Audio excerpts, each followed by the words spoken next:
السلام علیکم دوستوں، پچھلی ویڈیو ہم نے تعارف امہات المؤمنین رضی اللہ تعالی عنہ پر کی تھی۔ اب ہم اپنی آنے والی چند ویڈیوز میں ہر ام المؤمنین کی سیرت کردار پر روشنی ڈالیں گے۔ آج کے زمانہ میں ہماری ماؤں، بہنوں، بیٹیوں اور نوجوان نسل کے لیے ضروری ہے کہ وہ ہر امت کی ماؤں کی کردار و سیرت کو جانیں اور اپنی زندگی میں ان پر عمل کریں تاکہ یہ معاشرہ صحیح معنوں میں امن کا گہوارہ بن جائے۔ آپ صلی اللہ علیہ وسلم کی پہلی شادی حضرت ختیجہ رضی اللہ تعالیٰ عنہا سے ہوئی۔ اس وقت آپ صلی اللہ علیہ وسلم کی عمر لگ بھگ 25 سال تھی اور حضرت ختیجہ رضی اللہ تعالیٰ عنہا کی عمر 40 سال۔ آپ صلی اللہ علیہ وسلم ابھی نبوت کے منصب پر فائز نہیں ہوئے تھے۔ حضرت ختیجہ رضی اللہ تعالیٰ عنہا کا لقب طاہرہ اور کنیت ہند تھی۔ آپ رضی اللہ تعالیٰ عنہا کے والد خویلد بن اسد مکہ کے کامیاب تاجر تھے۔ ام المومنین حضرت ختیجہ رضی اللہ تعالیٰ عنہا عام الفیل سے 15 سال قبل 555 عیسوی میں پیدا ہوئیں۔ آپ رضی اللہ تعالیٰ عنہا بچپن سے ہی نہایت نیک اور شریف الطبع تھیں۔ آپ صلی اللہ علیہ وسلم سے نکاح سے پہلے حضرت ختیجہ رضی اللہ تعالیٰ عنہا کی شادی 2 بار ہو چکی تھی۔ بعض روایات میں 3 بار کا بھی ذکر ہے۔ حضرت ختیجہ رضی اللہ تعالیٰ عنہا کی حضور صلی اللہ علیہ وسلم سے شادی کی بنیاد آپ صلی اللہ علیہ وسلم کا اعلیٰ اخلاق اور ایمانداری ہی تھی۔ جیسا کہ پہلے ذکر کیا گیا ہے کہ حضرت ختیجہ رضی اللہ تعالیٰ عنہا کے والد مکہ کے کامیاب تاجر تھے اور بڑھاپے کی وجہ سے اب وہ تجارت سے کنارہ کش ہو گئے تھے اور اپنا تمام کاروبار حضرت ختیجہ رضی اللہ تعالیٰ عنہا کے حوالے کر دیا تھا، کیونکہ ان کی نرینہ اولاد اب حیات نہیں تھی۔ حضرت ختیجہ رضی اللہ تعالیٰ عنہا تمام کاروبار انتہائی سلیقہ مندی سے سنبھال رہی تھی۔ آپ رضی اللہ تعالیٰ عنہا کا کاروبار شام سے یمن تک پھیلا ہوا تھا۔ آپ رضی اللہ تعالیٰ عنہا کو ایک ذہین اور دیانت دار انسان کی ضرورت تھی جو تمام کاروبار اور تجارتی قافلوں کی سرپرستی کرے۔ یہ وہ زمانہ تھا جب رسول اللہ صلی اللہ علیہ وسلم کی دیانت داری، اخلاق اور صفات کا چرچا مکہ کے گھر گھر میں پھیل چکا تھا اور آپ صلی اللہ علیہ وسلم قوم میں صادق امین کے نام سے جانے جاتے تھے۔ حضرت ختیجہ رضی اللہ تعالیٰ عنہا کو اپنی تجارت کے لیے ایسی ہی ہمہ-صفت شخصیت کی تلاش تھی۔ حضرت ختیجہ رضی اللہ تعالیٰ عنہا نے آپ صلی اللہ علیہ وسلم کو پیغام بھیجا کہ آپ صلی اللہ علیہ وسلم ان کا سامان تجارت 2 گنا معاوضہ پر شام لے جائیں۔ آپ صلی اللہ علیہ وسلم نے ان کا پیغام قبول کر لیا اور آپ صلی اللہ علیہ وسلم کی دیانت داری کی وجہ سے تمام سامان میں تجارت دگنے منافع پر فروخت ہو گیا۔ آپ صلی اللہ علیہ وسلم نے دوران سفر ملازمین سے انتہائی اچھا سلوک کیا کہ ہر کوئی آپ صلی اللہ علیہ وسلم کا مداح ہو گیا۔ حضرت خدیجہ رضی اللہ تعالیٰ عنہا کا غلام خاص میسرہ بھی آپ صلی اللہ علیہ وسلم کے ہمراہ تھا۔ اس نے حضرت خدیجہ رضی اللہ تعالیٰ عنہا کو آپ صلی اللہ علیہ وسلم کی دیانت داری اور اخلاق عالیہ کے متعلق بتایا تو آپ رضی اللہ تعالیٰ عنہا کافی متاثر ہوئیں اور اپنی خادمہ نفیسہ کے ذریعے آپ صلی اللہ علیہ وسلم کو نکاح کا پیغام بھیجا، جو آپ صلی اللہ علیہ وسلم نے جلد ہی قبول کر لیا۔ پھر حضرت ختیجہ رضی اللہ تعالیٰ عنہا کے چچا عمرو بن اسد اور آپ صلی اللہ علیہ وسلم کے چچا ابو طالب کی رضامندی سے یہ نکاح طے پا گیا۔ آپ صلی اللہ علیہ وسلم چچا ابو طالب اور خاندان کے ساتھ حضرت ختیجہ رضی اللہ تعالیٰ عنہا کے گھر پر تشریف لائے اور 500 درہم طلائی مہر کے عوض آپ کا نکاح حضرت ختیجہ رضی اللہ تعالیٰ عنہا سے ہو گیا۔ آپ صلی اللہ علیہ وسلم کے چچا ابو طالب نے نکاح کا خطبہ پڑھایا۔ حضرت ختیجہ رضی اللہ تعالیٰ عنہا انتہائی ہمدرد، وفا شعار اور غم گسار بیوی ثابت ہوئی۔ جب آپ صلی اللہ علیہ وسلم نبوت کے منصب پر فائز ہوئے اور انتہائی گھبراہٹ کے عالم میں جب گھر تشریف لائے تو اس وقت ام المومنین حضرت ختیجہ رضی اللہ تعالیٰ عنہا نے ہی آپ کو دلاسا دیا، اور جب پہلی وحی اقرأ بسم ربک الذی خلق نازل ہوئی تو حضرت ختیجہ رضی اللہ تعالیٰ عنہا ہی وہ پہلی خاتون اسلام تھی جنہوں نے بغیر کچھ سوچے اور سوال کیے آپ صلی اللہ علیہ وسلم کی نبوت کو سچ مانا اور آپ صلی اللہ علیہ وسلم پر ایمان لائیں۔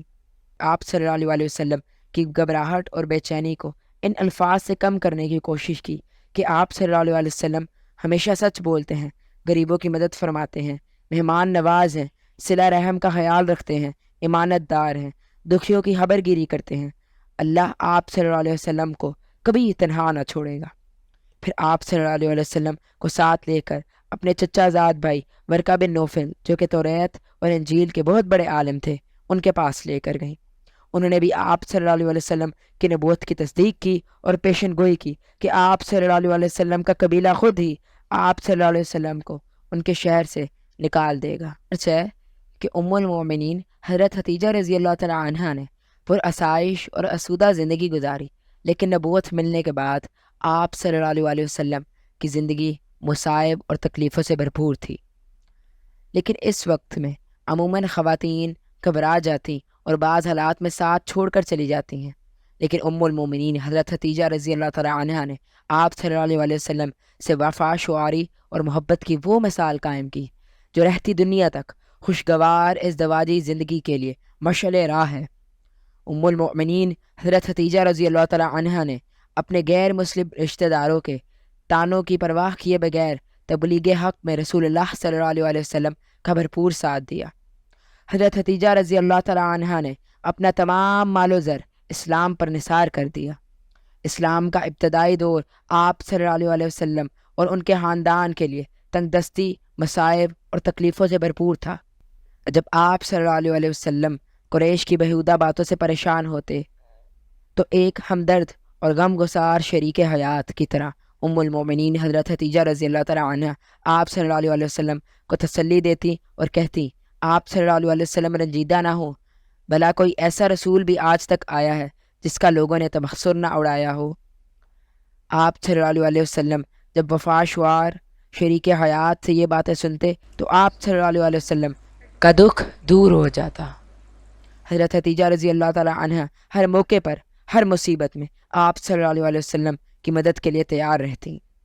ام المؤمنین حضرت ختیجہ الکبریٰ رضی اللہ تعالی عنہا کی یہی ہمدردی اور جانثاری تھی کہ ان حضور صلی اللہ علیہ وسلم ان سے بے پناہ محبت فرماتے تھے۔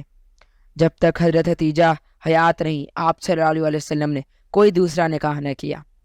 حضرت ختیجہ الکبریٰ رضی اللہ تعالی عنہا جہاں اولاد کی پرورش نہایت حسن و خوبی سے انجام دے رہی تھی، وہیں امور خانہ داری کو بھی انتہائی سلیقہ مندی سے نبھاتی تھیں۔ گھر میں دولت کی ریل پیر اور ملازموں کے باوجود ام المؤمنین حضرت ختیجہ الکبریٰ رضی اللہ تعالی عنہا رسول اللہ صلی اللہ علیہ وسلم کی خدمت خود کرتی تھیں۔ نبوت کے 7ویں سال جب خاندان قریش نے آپ صلی اللہ علیہ وسلم کا مکمل بائیکاٹ کر دیا اور آپ صلی اللہ علیہ وسلم کے خاندان کو شیب ابی طالب میں محصور کر دیا تو حضرت ختیجہ رضی اللہ تعالی عنہا بھی اس مشکل گھڑی میں آپ صلی اللہ علیہ وسلم کے ساتھ کھڑی رہیں اور پورے 3 برس اس قید کے روح فرسا آلام و مصائب بڑے صبر اور حوصلے کے ساتھ ام المؤمنین حضرت ختیجہ رضی اللہ تعالی عنہا جھیلتی رہیں۔ نبوت کے 10ویں سال یہ ظالمانہ محاصرہ تو ختم ہو گیا۔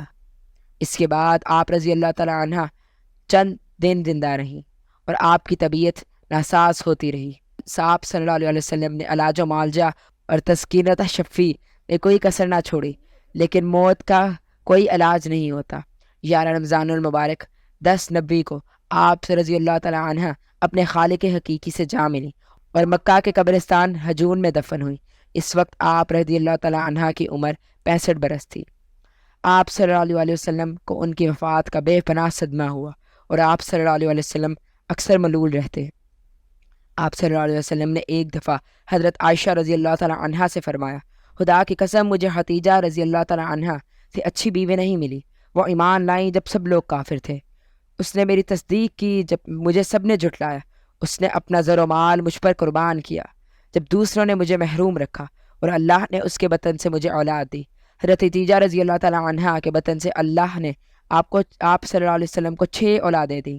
سب سے پہلے قاسم پیدا ہوئے جو کم سنی میں انتقال کر گئے، پھر زینب اور ان کے بعد عبداللہ بھی کم سنی میں فوت ہوئے، پھر رقیہ، ام کلثوم اور فاطمۃ الزہرا رضوان اللہ علیہ پیدا ہوئیں۔